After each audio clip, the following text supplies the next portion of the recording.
रामस्मरणादन्योपायम् न हि पश्यामो भवतरणे राम हरे कृष्ण हरे तव नाम वदामि सदा नृहरे रामस्मरणादन्योपायम् न हि पश्यामो भवतरणे राम हरे कृष्ण हरे तव नाम वदामि सदा नृहरे वेदोद्धार विचारमते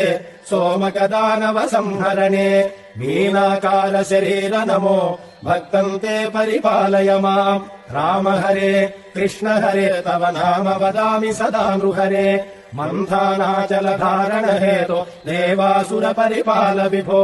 कूमाकार शरीर नमो भक्तं ते परिपालय माम् राम हरे कृष्ण हरे तव नाम वदामि सदा नृहरे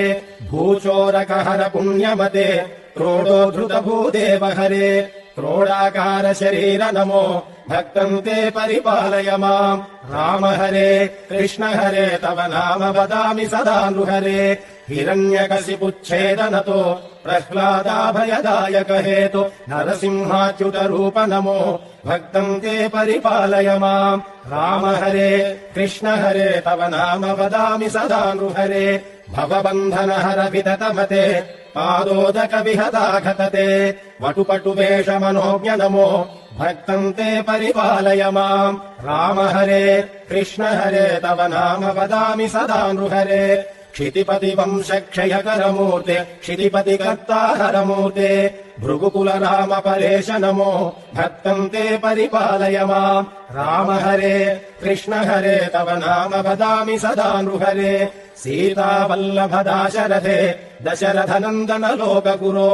रावणमर्दन राम नमो भक्तं ते परिपालय माम् राम हरे कृष्ण हरे तव नाम वदामि सदा नृहरे कृष्णानन्त कृपाजलधे कंसारे कमलेश हरे काळियमर्दन लोकगुरो भक्तं ते परिपालय माम् राम हरे कृष्ण हरे तव नाम वदामि सदा नृहरे दानवपतिमानापहर त्रिपुर विजयमर्दन रूप बुद्धज्ञाय च बौद्ध नमो भक्तं ते परिपालय माम् राम हरे कृष्ण हरे तव नाम वदामि सदा नृहरे शिष्टजनावन दुष्टहर खगदुरगोत्तम वाहनते कल्किरूप परिपाल नमो भक्तं ते परिपालय माम् राम हरे कृष्ण हरे तव नाम वदामि सदा नृहरे रामस्मरणादन्योपायम् न हि पश्यामो भवतरणे।